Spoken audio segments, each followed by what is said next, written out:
السلام علیکم ورحمۃ اللہ وبرکاتہ۔ الحمد للہ الحنان المنان الذي خلق الانسان وعلمه البیان، والصلاة والسلام على رسوله سید الانس والجان وعلى آلہ واصحابہ ذوی الخیر والاحسان، اما بعد فاعوذ باللہ من الشیطان الرجیم، بسم اللہ الرحمن الرحیم۔ والبدن جعلناها لكم من شعائر اللہ لكم فیہا خیر، فاذکروا اسم اللہ علیہا صواف، فإذا وجبت جنوبها فكلوا منها وأطعموا القانع والمعتر، كذلك سخرناها لكم لعلكم تشكرون، لن ينال الله لحومها ولا دماؤها ولكن يناله التقوى منكم، كذلك سخرها لكم لتكبروا الله على ما هداكم وبشر المحسنين، صدق الله مولانا العظیم۔ بارگاہ رسالت معاب صلی اللہ تعالی علیہ وسلم میں درود پاک کا ہدیہ پیش کریں۔ اللہم صلی علی سیدنا و مولانا محمد معدن الجود والکرم وآلہ واصحابہ الکرام وابنہ الکریم وبارک وسلم صلاۃ دائمۃ سرمدا ابدا۔ عزیزان گرامی وقار، ہم عشرہ ذی الحجہ میں داخل ہو چکے ہیں۔ اللہ رب العزت کے حرمت والے مہینوں میں سے یہ مہینہ ہے جس میں ہم اپنی زندگی کی آج سانسیں لے رہے ہیں۔ 4 مہینے حرمت والے ہیں جس میں جنگ و جدال، قتل و قتال حرام ہیں، اور ان کی حرمت پہلے سے ہے۔ وہ 4 مہینوں میں سے یہ مہینہ ذی الحجہ کا، جس میں آج ہم جمعہ ادا کرنے کی غرض سے پہلے جمعہ میں حاضر ہیں، اور چاند کی رات سے لے کر ذی الحجہ کے 10ویں کے دن تک یہ جو 10 راتیں اور 10 فجر ہیں، ان کے متعلق قرآن پاک میں اللہ تعالیٰ نے قسم یاد فرمائی، والفجر ولیال عشر، اور فجر کی قسم اور 10 راتوں کی قسم۔ ظاہر سی بات ہے، قسم کسی عظمت والی چیز کی ہی اٹھائی جاتی ہے، اور یہ 10 راتیں ذی الحجہ کی ایسی مقدس ہیں، اتنی عظمت والی ہیں کہ رب ذوالجلال اس کی قسم فرما رہا ہے، ولیال عشر، اور 10 راتوں کی قسم۔ وہ 10 راتیں کون سی ہیں؟ پہلی ذی الحجہ سے لے کر 10ویں ذی الحجہ تک، جس میں آج ہم موجود ہیں۔ عزیزان گرامی وقار، ان دنوں میں ہمارے اوپر کئی چیزیں، کئی احکامات واجب بھی ہوتے ہیں۔ مثال کے طور پر سال میں 1 مرتبہ مالک نصاب کے لیے زکوٰۃ دینا فرض ہے۔ اسی طرح سے ان قربانی کے دنوں میں، وہ قربانی کے دن صرف 3 ہیں، ایام نحر ان کو کہا جاتا ہے، 10، 11 اور 12 ذی الحجہ کی۔ تو یہ ذی الحجہ کی 10، 11 اور 12 کے اندر اگر کوئی مالک نصاب ہو گیا تو اس پر بھی قربانی واجب ہو جاتی ہے۔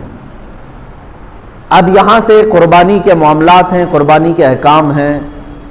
مجھے یہ بتانا آج ضروری ہے کہ قربانی کا تصور اور قربانی کا مفہوم کیا ہے اسلام میں۔ آج اس قربانی کو ہمارے ہندوستان میں کچھ الگ نظر سے بھی دیکھا جانے لگا ہے۔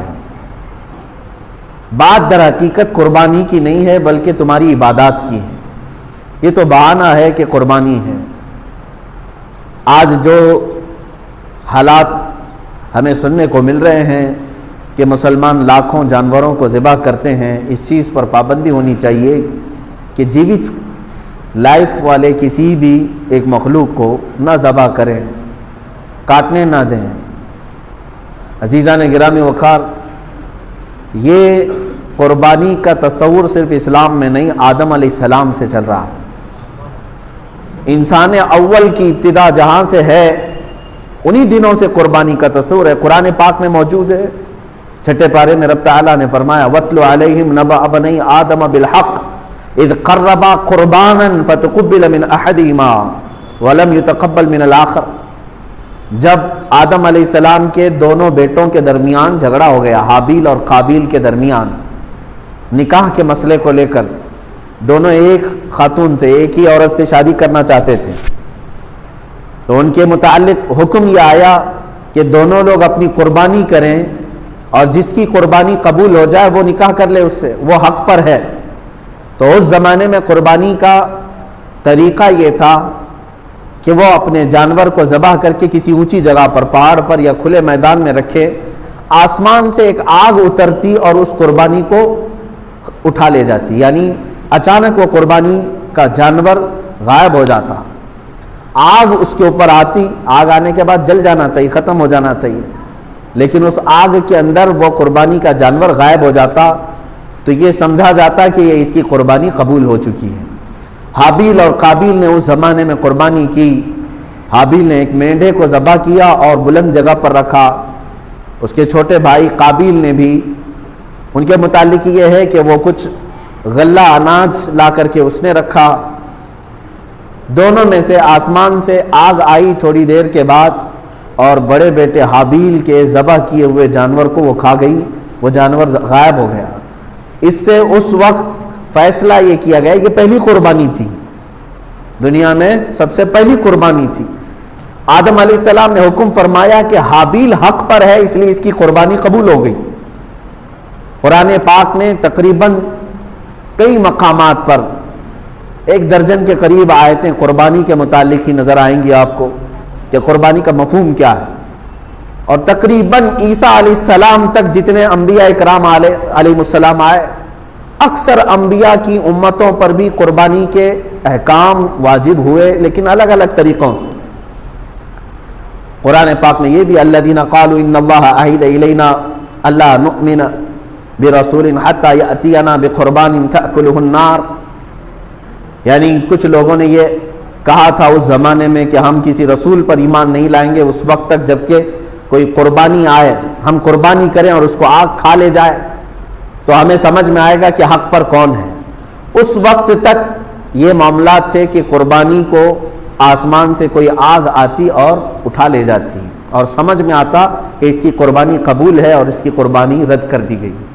اب آپ یہ سوچتے ہوں گے کاش ہمارے اندر بھی ہوتا ایسا، ہم بھی اپنے جانوروں کو ذبح کر کے رکھتے، ہم بیل کو ذبح کر رہے ہیں، بکریوں کو یا پھر اونٹ کو، 3 ہی جانور ہیں ذبح کے لیے قربانی میں، مرغے مرغیوں کی قربانیاں نہیں ہوتی، لیکن ابھی سننے میں آیا ہے کہ جماعت اہل حدیث نے انڈے کی قربانی کو بھی جائز کہا ہے۔ سارے لوگ نہیں ہوں گے، ان میں سے بھی کوئی نرا جاہل ہوگا۔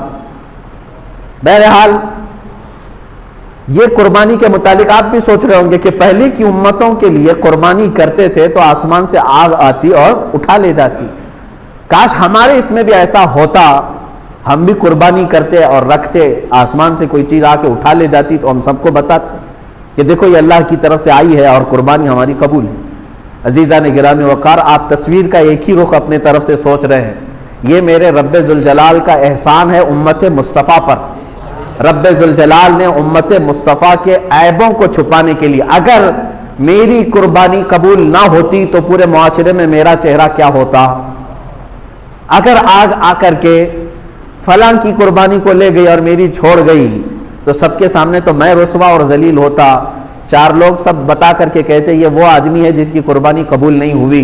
اللہ تعالیٰ نے امت مصطفیٰ کے ہر عیب کو اس کی موت تک محفوظ رکھا ہے، چھپا رکھا ہے۔ قبول ہوئی کہ نہیں ہوئی یہ سب قیامت کے دن بتایا جائے گا، آج معاشرے میں تم سر اونچا کر کے ہی چلو، یہ امت مصطفیٰ صلی اللہ علیہ وسلم پر احسان ہے۔ پہلے کے امتوں پر یہ بھی معاملات تھے کہ اگر وہ گناہ کرتے تو فرشتے آ کر ان کے گھر کی چوکھٹ پر لکھ کر چلے جاتے رات کو کہ یہ آدمی نے کل رات یہ گناہ کیا ہے، کچھ کی پیشانیوں پر لکھا جاتا تھا کہ یہ فلاں آدمی ہے اس نے زنا کیا، وہ تحریر لے کر کے کس کے سامنے جاتا تھا۔ آج 1000 گناہ ہمارے بھی ہیں لیکن نہ ہماری چوکھٹوں پر لکھے جاتے ہیں اور نہ ہماری پیشانیوں پر۔ رب ذوالجلال نے اس چیز کو محفوظ رکھا ہے، وہ ستار ہے، ہر ایک کی ستر پوشی فرماتا ہے۔ عزیزان گرامی وقار، قربانی کا جو مفہوم اور جو تصور اسلام میں ہے، میں نے آیت کریمہ 17ویں پارے کی یہ تلاوت کی ہے، سورہ سورۃ الحج میں سے اللہ تعالیٰ نے فرمایا وَالْبُدْنَ جَعَلْنَاهَا لَكُم مِّن شَعَائِرِ اللَّهِ، اور یہ اونٹوں کو یا قربانی کے جانوروں کو ہم نے، اللہ تعالیٰ فرماتا ہے، اللہ کی نشانیوں میں سے ایک نشانی بنائی ہے۔ اب یہاں پر رک کر کے میں کہنا چاہوں گا کہ قربانی کیا ہے، ایک لفظ یاد رکھ لینا، ایک لفظ یاد رکھ لینا، شعائر اللہ کہا گیا ہے۔ شعائر اللہ جیسے قرآن پاک کے دوسرے پارے میں آئے ان الصفا والمروہ من شعائر اللہ، صفا اور مروہ جو پہاڑیاں ہیں مکہ مکرمہ میں، یہ اللہ کی نشانیوں میں سے ہے، اللہ کی نشانیوں میں۔ اسی طرح قربانی کی بات جب آئی تو رب تعالیٰ فرماتا ہے یہ اللہ کی نشانیوں میں سے۔ اب یاد رکھ لینا آپ ہمیشہ قربانی کیا ہے تو ایک لفظ کہہ دینا کہ یہ اللہ کی نشانیوں میں سے ایک نشانی ہے۔ میں آپ سے پوچھنا چاہتا ہوں کیا اللہ کی نشانیوں کا سودا کیا جا سکتا ہے؟ صفا اور مروہ کو ختم کر دو، اللہ کی نشانیاں ہیں، معاذ اللہ رب العالمین کسی کی مجال ہے وہ ختم کرے گا؟ اللہ کی نشانیاں ہیں، شعائر اللہ، اللہ کے جتنے اولیاء کرام ہیں وہ شعائر اللہ ہیں، مقامات مقدسہ یہ شعائر اللہ ہیں، اللہ کی نشانیاں ہیں۔ تو ظاہر سی بات ہے مسجد کے مینار اور منبر اس سے عظمت اسلام ہوتی ہے کہ نہیں ہوتی؟ کبھی آپ مینار اور منبر یا گنبدوں کو ختم کرنے کی اجازت دیں گے؟ ارے ناک کٹ جائے گی اس مسجد کی۔ اگر کوئی کہتا ہے کہ یہ گرا دو، اس کا مطلب یہ ہے کہ ہم ناک کاٹ رہے ہیں اس چیز کی۔ اسی بنیاد پر تو کتنے معاملات ہو جاتے ہیں۔ مساجد بھی اللہ تعالیٰ کی نشانیاں ہیں۔ اسی طرح سے میرے عزیزو قربانی اللہ کی نشانیوں میں سے ایک نشانی ہے، اس کے ساتھ سمجھوتا نہیں ہونا چاہیے۔ اللہ کے حبیب صلی اللہ علیہ وسلم نے فرمایا قربانی کے دنوں میں اگر اللہ کو سب سے زیادہ پسندیدہ کوئی کام ہے تو وہ ایک جانور کی قربانی کرنا ہے۔ یہ نہیں کہ جاری اور گیہوں صدقہ کرنا، صدقہ کرو سال بھر کرو، منع کس نے کیا ہے؟ مجھے یہ خبر ملتی ہے کہ بعض لوگوں نے کہا کہ قربانی کے بدلے میں کچھ صدقہ اور خیرات کرو۔ ہر چیز کے متعلق تمہیں اس طرح سے بزدل بنانے کی کوشش کی جا رہی ہے کہ تم اپنے ان شعائر اللہ کے ساتھ بھی آج سمجھوتا کرو گے۔ اللہ کی نشانیوں میں سے ایک نشانی ہے۔ اگر جانور کو ذبح کرنا ظلم ہوتا تو رحمت للعالمین کبھی اپنے ہاتھ سے کسی کو ذبح نہیں کرتے۔ کیا رسول کریم صلی اللہ علیہ وسلم ظلم کر سکتے؟ اللہ کے حبیب صلی اللہ تعالی علیہ وسلم نے حجۃ الوداع کے موقع پر 70 اونٹوں میں سے تقریباً 60 کے قریب اونٹوں کو خود ذبح فرمایا، باقی کچھ اونٹوں کو مولا علی کرم اللہ وجہہ الکریم کے ہاتھوں میں دے دیا کہ تم ذبح کرو۔ اور قربانی کے دن جب آئے، جب عید الاضحیٰ، حضور اکرم صلی اللہ علیہ وسلم نے نماز ادا کی اور اس کے بعد 2 بکرے لائے گئے، 2 مینڈھے، چتکبرے یعنی سفید کالا جو ہوتا ہے اس کو چتکبرا کہتے ہیں، 2 مینڈھے رسول کریم صلی اللہ تعالی علیہ وسلم نے ذبح فرمائے۔ صحابہ نے پوچھا یا رسول اللہ صلی اللہ تعالی علیہ وسلم کہ قربانی اگر واجب ہے تو کیا 2 بکروں کی؟ رسول کریم صلی اللہ علیہ وسلم نے فرمایا نہیں، 1 بکرا قربانی کے لیے واجب ہے، میں نے 1 بکرا اپنی جانب سے کیا، دوسرا میری پوری امت کی طرف سے کیا۔ یہ ہے اللہ کے حبیب صلی اللہ تعالی علیہ وسلم کی سنت ہے۔ جو نہ بھولا ہم غریبوں کو رضا، یاد اس کی اپنی عادت کیجئے، وہ اپنی قربانی میں بھی اپنی امت کو شامل کرتے ہیں، اپنی امت کو شامل کر رہے ہیں۔ عزیزان گرامی وقار، ہمارے لیے قربانی شعائر اللہ ہے، یہ قرآن سے ثابت ہے۔ وَالْبُدْنَ جَعَلْنَاهَا لَكُمْ مِنْ شَعَائِرِ اللَّهِ، ہم نے اونٹوں کو یا جانوروں کو شعائر اللہ میں سے بنایا ہے، اللہ کی نشانیوں میں سے بنایا ہے۔ لَكُمْ فِيهَا خیر، قرآن یہ کہتا ہے اور ان کی قربانی میں تمہارے لیے بھلائی ہے، بھلائی ہے۔ فَاذْكُرُوا اسْمَ اللَّهِ عَلَيْهَا صَوَافَ، جب یہ جانور کھڑے ہو جائیں تو اللہ کے نام کا ذکر کرو، ذبح کے لیے کھڑے ہو جائے تو تم اللہ کے نام کا ذکر کرو۔ فَإِذَا وَجَبَتْ جُنُوبُهَا، اور جب وہ ذبح ہو کر کے زمین پر آ جائیں، فَكُلُوا مِنْهَا، تم بھی اس میں سے کچھ کھا لو۔ وَأَطْعِمُوا الْقَانِعَ وَالْمُعْتَرَّ، اور مانگنے والے سائل کو یا غریب مستحق کو بھی اس میں سے کھلاؤ۔ كَذَلِكَ سَخَّرْنَاهَا لَكُمْ، اور اللہ فرماتا ہے یہ جانور جو ہے ہم نے تمہارے تابع داری میں دیا ہے، تمہارے تابع میں دیا ہے۔ عزیزان گرامی وقار، قربانی ہمارے عید کے اعتبار سے مسلمانوں کا ایک پرسنل لا ہے۔ ہمارے اپنے تہواروں میں سے ایک تہوار ہے یا نہیں؟ اس چیز کو مانتے کہ نہیں؟ آج اس سلسلے میں میں چاہتا ہوں کہ ذمہ دار حضرات بھی اس چیز کے متعلق بات کریں کہ جب ہندوستان آزاد ہوا تو کئی مذاہب اور کئی ادیان کے لوگ ہندوستان میں تھے. سب کے متعلق جو قوانین مرتب ہوئے اس میں سے یہ قانون بھی دیکھنے کے قابل تھا. ہر ایک کو کہا گیا کہ وہ اپنے دین کی مکمل آزادی کے ساتھ یہاں جی سکتا ہے. اگر میرے دین میں عبادتیں ہیں، نماز ہیں، تو کسی بھی قوم کو یا کسی بھی حاکم کو، کسی بھی پولیس کو میری عبادتوں سے مجھے روکنے کا حق نہیں، کیونکہ یہ میرے ریلیجیس میرا رائٹ ہے، یہ میرے دین کا حق ہے. اگر میں ٹوپی پہنتا ہوں، داڑھی رکھتا ہوں، تو یہ میرے دین کا حق ہے، میں استعمال کر رہا ہوں. مجھے ہندوستان کے سنویدھان نے، یہ قانون نے مجھے یہ اجازت دی ہے. آج اگر اتنے زمانے کے بعد پھر کوئی یہ کہے کہ تم فلاں چیز نہیں کر سکتے جو میرے دین میں سے ہے، تو گویا کہ وہ میری آزادی کو چھین کر مجھے دوبارہ غلامی میں لا رہا ہے، مجھے دوبارہ غلامی میں لا رہا ہے. عزیزان گرامی وقار، آج حالات کو سمجھو، اور جتنے شعائر اللہ ہیں میں بار بار کہہ رہا ہوں کہ ان کی حفاظت کرو، ان کی حفاظت کرو. چاہے جیسے بھی حالات ہوں، دوسری قوموں کو بھی ہم نے دیکھا ہے. اب میں قربانی کے متعلق تھوڑی سی یہ تاریخ بتاؤں. دوسرے لوگ اگر یہ سمجھتے ہیں کہ صرف اسلام ہی ہے جو اتنے جانوروں کو قربان کرتا ہے، تو یہ ان کی خام خیالی ہے. تھوڑا ہسٹری بھی نکالیں اور پڑھیں، تاریخ کو بھی پڑھیں. یہودیوں میں قربانی ہے، عیسائیوں میں قربانی ہے، موجود ہے. ان کی کتابوں سے میں ثابت کر کے بتاؤں گا، آج بھی ہے. ہندوؤں کے کئی ایسے مقدس ان کے مقامات ہیں جہاں پر قربانی ہوتی ہے. وہ اس کو قربانی کہتے ہیں، بلیدان کہتے ہیں. اور ان کے اپنے اپنے تصورات ہیں کہ ہم اس جانور کو ذبح کریں گے تو پھر ہم جو ہے ایک شکتی حاصل کریں گے. اور ہر قوم کے نزدیک ایک ایک الگ الگ تصور بنا ہوا ہے. لیکن اعتراض کا اور چھیڑ چھاڑ کا اگر کوئی مقام ہے تو صرف اسلام کو بنایا گیا ہے، باقی دوسروں کی قربانیاں نظر نہیں آتی. عزیزان گرامی، تاریخ کی پرانی کتابوں سے بھی میں اگر آپ کو بتاؤں، ہر زمانے میں ہر قوم نے قربانی کی ہے.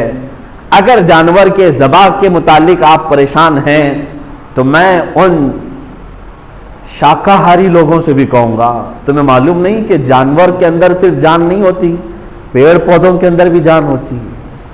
کیا تمہیں نہیں معلوم؟ میل فیمیل ہوتے ہیں درختوں کے اندر. سب کسان بھی جانتے ہیں، کلمی کرتے ہیں، دو درختوں کو ملاتے ہیں، ایک میل اور فیمیل، تب وہ جلدی سے بڑھتے ہیں اور اچھے پھل دیتے ہیں. جانوروں کے علاوہ نباتات میں بھی، سبزیوں میں، درختوں میں، سب میں جان موجود ہے.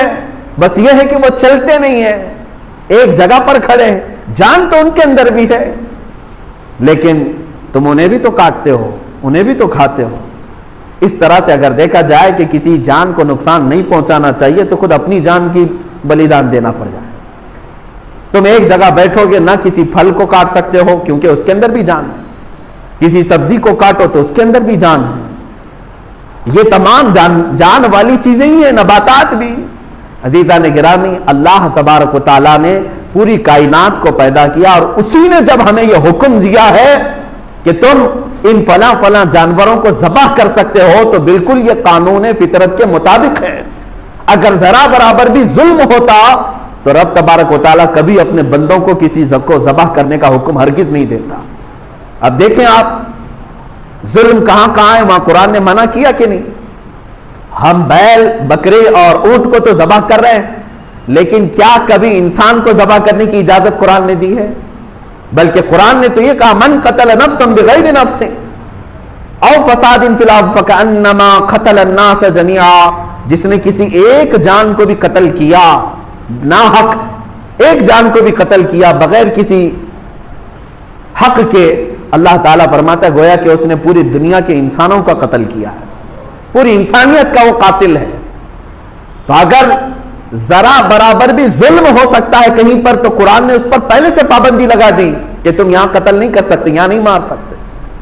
عزیزان گرامی وقار، جن جانوروں میں اللہ نے برکت رکھی ہے انہی جانوروں کو ذبح کا بھی حکم دیا ہے.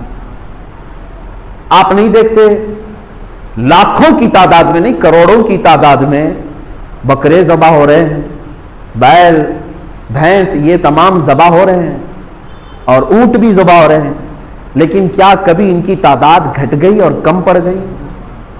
جبکہ سال میں یہ 2 ہی بچے دیتے ہیں یا 1 ہی بچہ دیتے ہیں۔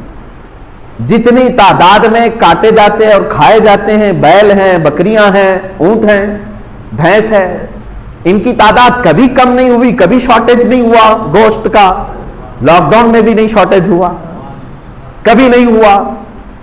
ان میں برکت رکھی ہے اللہ تعالیٰ نے، جبکہ خنزیر ایک بار میں 17-18 بچے دے دیتی ہے، کتے کو دیکھیں تو وہ بھی 10-12 بچے ایک بار میں دیتی ہے، اور نہ ان کا ذبح ہوتا ہے، نہ وہ کاٹے جاتے ہیں، نہ بیچے جاتے ہیں۔ بس شوقین لوگ کھاتے ہوں گے، باقی عام طور پر تو نہیں ہے۔ لیکن اس کے باوجود جتنے گلیوں میں روڈوں پر جگہ جگہ بیل بکری اور بھینس نظر آتے ہیں، اتنے کتے تو نہیں نظر آتے، اس لیے کہ اللہ کے نبی صلی اللہ علیہ وسلم نے فرمایا کہ اللہ تعالیٰ نے ان جانوروں میں غیب سے برکت رکھا ہے، یہ برکت والے جانور ہیں۔ کسی کے پاس بکری آئی تو سمجھ لو کہ اس کے مال میں برکت آئی۔ خود رسول کریم صلی اللہ علیہ وسلم نے فرمایا تمہارے مال میں اگر سب سے زیادہ کسی مال میں برکت ہے تو وہ بکری میں ہے، جانوروں میں سب سے زیادہ برکت ہے۔ اسی وجہ سے حکم بھی ہوا کاٹنے کا کہ تم انہیں ذبح کرو، اللہ تعالیٰ اس کے بدلے اور پیدا کرے گا۔ لیکن کیا ہمیں کبھی بلی کاٹ کر کے کھانے کا حکم دیا اللہ تعالیٰ نے؟ بلی بھی ہر 4 مہینے پر 4 بچے دیتی ہے، 5 مہینے 6 مہینے نہیں گزرتے کہ اس کے پاس 4-5 بچے ہوتے ہیں، لیکن کہیں پر بھی بلیوں کو ذبح کرنے کا حکم نہیں دیا گیا۔ دوسرے بہت سارے جانور ہیں، قرآن پاک نے منع کر رکھا ہے کہ ان جانوروں کو تم کاٹ نہیں سکتے، ذبح نہیں کر سکتے، کیونکہ جو پیدا کیا ہے وہی بہتر جانتا ہے کہ تمہارے لیے سوٹیبل کیا ہے، تمہارے لیے مناسب کیا ہے، وہ بہتر جانتا ہے۔ عزیزان گرام وقار، قربانی کے متعلق بہت ساری باتیں ہیں، اب احادیث کی روشنی میں تھوڑی سی باتیں عرض کر دوں۔ صحابہ اکرام رضوان اللہ تعالی علیہم اجمعین سرکار دو عالم صلی اللہ علیہ وسلم کی بارگاہ میں آئے اور پوچھا ما هذه الاضاحی یا رسول اللہ صلی اللہ علیہ وسلم، اے اللہ کے رسول یہ کیا ہے، یہ قربانیاں کیا ہیں؟ نبی کونین صلی اللہ تعالی علیہ وسلم نے فرمایا ہر جانور کے بدلے تمہیں نیکیاں ہیں۔ صحابہ نے پوچھا اگر ہم اون والا یعنی جو بھیڑ ہوتی ہیں بہت سارے بالوں والا بکرا اگر ہم ذبح کرتے ہیں تو کیا اس میں بھی ثواب ہے؟ اللہ کے نبی صلی اللہ علیہ وسلم نے فرمایا اس کے ہر بال کے بدلے ایک نیکی ہے۔ اس جانور کے جسم پر جتنے بال ہیں ہر بال کے بدلے تمہیں ایک نیکی ہے۔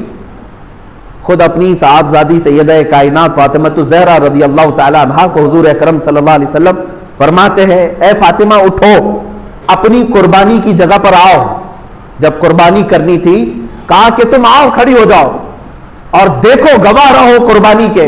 انہوں نے پوچھا کہ کیوں یا رسول اللہ صلی اللہ علیہ وسلم؟ حضور اکرم صلی اللہ علیہ وسلم نے فرمایا قربانی کے جانور کا خون کا قطرہ زمین پر گرنے سے پہلے مولا سابقہ گناہوں کو معاف کرتا ہے، تمہارے گناہ معاف کر دیے جاتے ہیں۔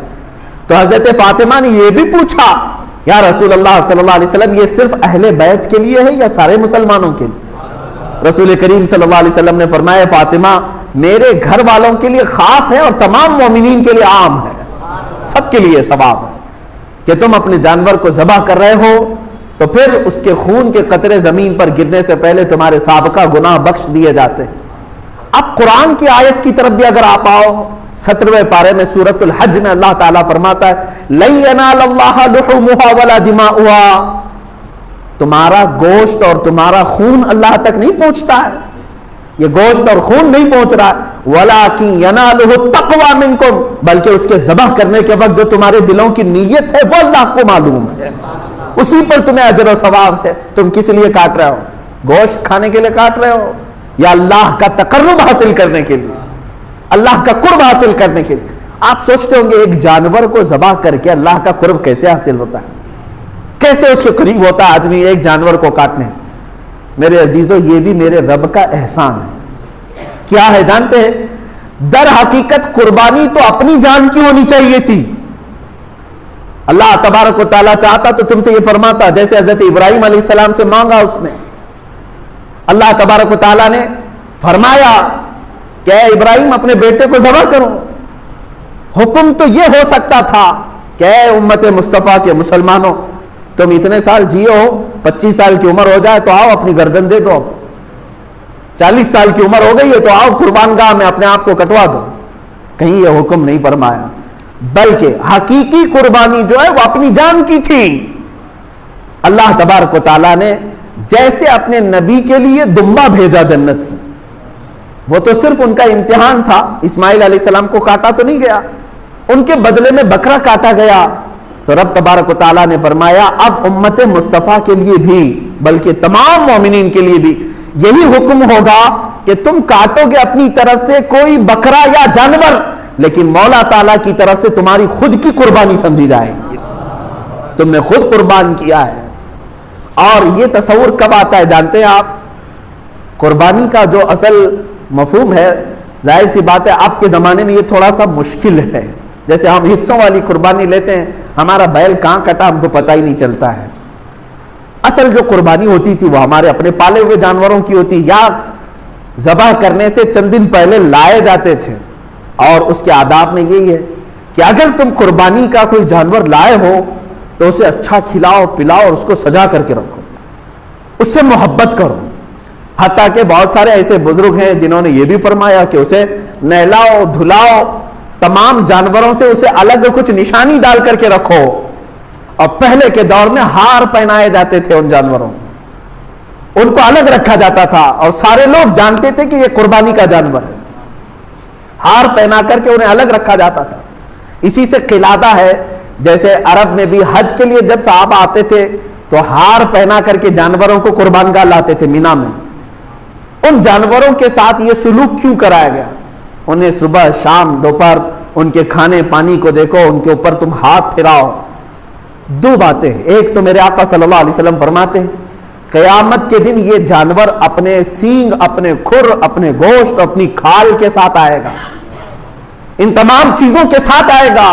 اور رب تعالیٰ سے فرمائے گا اے مولا تیرا قرب حاصل کرنے کے لیے اس نے مجھے تیرے دربار میں ذبح کیا، اے کریم خدا اب اسے جہنم کی آگ سے تو حرام فرما دے. مولا اس جانور کی اس بات پر تم پر سے جہنم کی دوزخ کی آگ کو حرام فرما دیتا ہے. یہ بھی حدیث پاک میں ہے کہ یہ جانور تمہاری سفارش کے لیے آئے گا. پہلا یہ. دوسری بات یہ ہے کہ جب تم پالتے ہو، اسے پانی پلایا، اسے کھانا کھلایا، اسے سجایا، اسے ہار پہنایا، اور ظاہر سی بات ہے جب کسی سے محبت ہوتی ہے تو اس پر چھری چلانا معمولی بات نہیں ہے. اب یہی چیز دیکھی جاتی ہے. ذی الحجہ کی 10ویں کو یا 11ویں کو یا 12ویں کو اپنے ہاتھ سے کھلائے ہوئے جانور کو، اپنے ہاتھ سے پلائے ہوئے جانور کو، اپنے ہاتھ سے اسے پھول پہنائے تھے، نہلائے دھلائے تھے. جب چھری چلا رہے ہو تو در حقیقت تم اپنی خواہشات پر چھری پھرا رہے ہو. اور یہی رب تعالیٰ کی بارگاہ میں قبول ہے کہ تمہارا تقوی دیکھا جائے گا. اللہ قرآن میں فرماتا ہے لن تنالوا البر حتى تنفقوا مما تحبون. اس وقت تک تم بڑی کامیابی نہیں حاصل کر سکتے جب تک اپنی محبوب چیز کو اللہ کی بارگاہ میں قربان نہیں کرتے، اپنی پسندیدہ چیز کو جب تک قربان نہیں کرتے. اسی لیے جانوروں کے ساتھ انسیت ہونا چاہیے. آج کے حالات میں میں یہ سب کے اوپر پابندی نہیں کہہ رہا ہوں، لاگو نہیں کر رہا ہوں، میں تو اس کی حکمتیں بتا رہا ہوں. جس کے لیے ممکن ہے وہ کرے، اور جس کے لیے ممکن نہیں ہے ظاہر سی بات ہے وہ دور دراز میں بھی قربانیاں کرتے ہیں، وہ جائز ہے. مثال کے طور پر یہاں بیٹھ کر کے اگر کوئی مکہ مکرمہ میں قربانی کا اپنے کو کسی وکیل کو بنایا ہے، وہاں اگر اس نے قربانی کیا تو تمہاری قربانی ہو جائے گی. آپ امریکہ میں کریں، انگلینڈ میں کریں، پوری دنیا کی کسی بھی میدان میں کریں، ان دنوں میں اگر قربانی کیا آپ کی جانب سے تو قربانی ہو جاتی ہے. لیکن جو حکمتیں ہیں وہ اپنے پالے ہوئے جانور کے ساتھ اس کی زیادہ ہے، کیونکہ اس وقت آپ کی خواہشات کو آپ ذبح کر رہے ہیں.